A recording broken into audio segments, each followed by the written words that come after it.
क्या करूं, मैं इतनी सुंदर हूं तो। श्रीवास्तव मौसी का जब बेटा हुआ था, उन्होंने तभी ठान लिया था कि अपने बेटे के लिए सबसे सुंदर लड़की का हाथ मांग कर लाएंगी। श्रीवास्तव मौसी को भी बचपन से हीरोइन बन के रहने का बड़ा शौक था, तो बहू भी उनको हीरोइन जैसी ही चाहिए थी। एक दिन उन्होंने मिस गाजियाबाद डिम्पल से उसकी शादी करवा दी। यहाँ बस एक ही दिक्कत थी, डिम्पल को फेस मास्क बनाना तो आता था, पर आटा गूंथना नहीं आता था। बातें तो पक्की पक्की करती थी, पर रोटियां कच्ची पक्की बनाती थी। कमला बहन, मानना पड़ेगा, आप शहर की सबसे सुंदर लड़की को ब्याह कर ले आई है अपने बेटे के लिए। अब इसमें हमने तो कुछ नहीं किया भाई साहब, सब ऊपर वाले की कृपा है। जी जी, तो क्या क्या कर लेती है आपकी बहू? सब कुछ। जाओ बेटा डिम्पल, शर्मा जी के लिए थोड़ा नाश्ता पानी बना लाओ।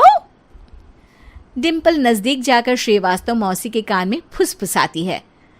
मम्मी जी, नाश्ता बनाना तो नहीं आता, सिर्फ पानी ले आओ। अरे बेटा, तुझे देखने कितने लोग आए हैं, इन सबको पानी पिलाने का ही इरादा है क्या?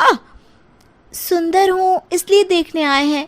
क्या करूँ, मैं इतनी सुंदर हूँ तो आप ही बताओ ना, क्या करूँ मैं? अरे बेटा, कुछ मत कर, खाना बनाना सीख ले बस। श्रीवास्तव मौसी के लिस्ट में सुंदरता सबसे ऊपर आती थी और उन्हें उसी का फल मिला। उनके बेटे अशोक ने एक दिन माँ से शिकायत की। माँ, कैसी बहू ढूंढ कर लाई हो? मैं शाम को थक हार कर घर लौटता हूँ तो मुझे कहती है, आज पेडिक्योर करना है, करवा दोगे? अरे जबकि दिन भर काम करके पाँव मेरे थके थे। अरे बेटा, ठीक है ना, धीरे धीरे सीख जाएगी। अरे क्या सीख जाएगी माँ, उससे कुछ भी नहीं आता। हफ्ते भर का शेड्यूल बना लिया है उसने, पेडिक्योर, हेड मसाज, मुल्तानी मिट्टी का ये वो, अरे पता नहीं क्या क्या। अरे मुझे तो नाम भी नहीं आते। देख बेटा, खाना बनाना, सब्जी काटना, ये सब सीखा जा सकता है, पर सुंदरता नहीं सीखी जा सकती। इतनी सुंदर बहू मिली है, फिर भी तू खुश नहीं है, कैसा बेटा है तू? श्रीवास्तव मौसी का मानना था कि समय रहते बहू सब सीख जाएगी, पर मिस गाजियाबाद से शादी कराने के बाद घर का जो नाम हुआ है वो जरूरी है। अरे सबकी बहू खाना बना लेती है, हमारे घर में तो काम वाली दीदी भी है, पर हमारे घर में जितनी सुंदर बहू है ना, उतनी किसी के घर में नहीं। ऐसा श्रीवास्तव मौसी सबको कहती रहती। फिर एक दिन वो हो गया जो नहीं होना चाहिए था, डिम्पल को पिंपल हो गया।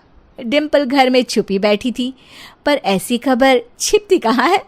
शर्मा जी घर में अपने बेटी की शादी का न्योता देने आए तो उन्होंने पूछ लिया, अरे आज आपकी बहू नहीं दिख रही?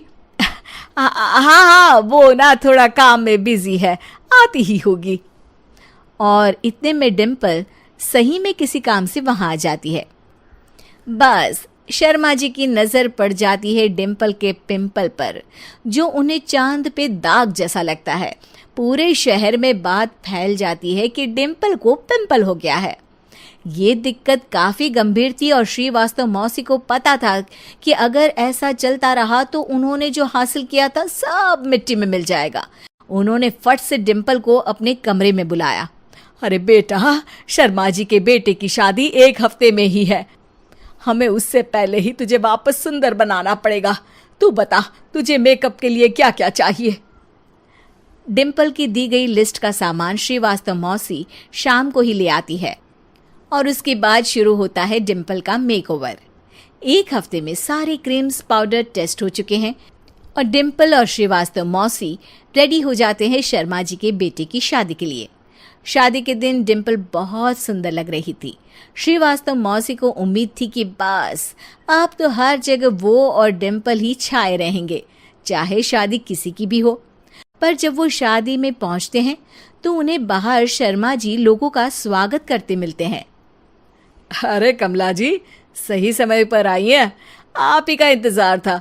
हमने भी हमारे बेटे के लिए मिस अहमदाबाद ढूंढी है। डिम्पल और श्रीवास्तव मौसी दोनों के मुंह खुले के खुले रह जाते हैं शर्मा जी की बहू को देखकर। वो तो डिम्पल से भी ज्यादा सुंदर थी। क्यों, हमने भी अच्छी बहू ढूंढी है ना? हाँ हाँ शर्मा जी, बाकी आजकल के ज़माने में सुंदरता से क्या होता है भाई। देखो, बूढ़े तो सब होते हैं। मैं तो मानती हूँ कि बस रोटियां गोल बना दे, इससे ज्यादा क्या चाहिए। सुंदरता का क्या है, ढल जाती है, पर गुण वो हमेशा रहते हैं। अरे बाबा, इतना बड़ा ज्ञान आपको कोई गुरु भी नहीं देता जितना बड़ा ज्ञान आपको एक छोटे से पिंपल से मिल गया। अगले दिन जब अशोक डिम्पल से बात कर रहा होता है, कल शादी में मिस अहमदाबाद के बाद सब मिस गाजियाबाद यानी तुमको ही देख रहे थे। क्या करूं, मैं इतनी सुंदर हूं तो आप ही बताओ क्या करूं। क्या करूं मैं तो कहती हूं कि घर का कोई काम कर या फिर बाहर अपने लिए कोई काम ढूंढ ले। है? क्या कहा माँ जी? हाँ जी, सुंदरता का क्या है। कल तूने मिस अहमदाबाद से मात खाई, आगे कोई मिस हैदराबाद आ जाएगी या मिस फैजादाबाद आ जाएगी, इसलिए काम पर ध्यान दो। हाँ। और कुछ महीनों बाद, अरे बहू, काम करने के बाद तू सुंदर नहीं, अति सुंदर हो गई है।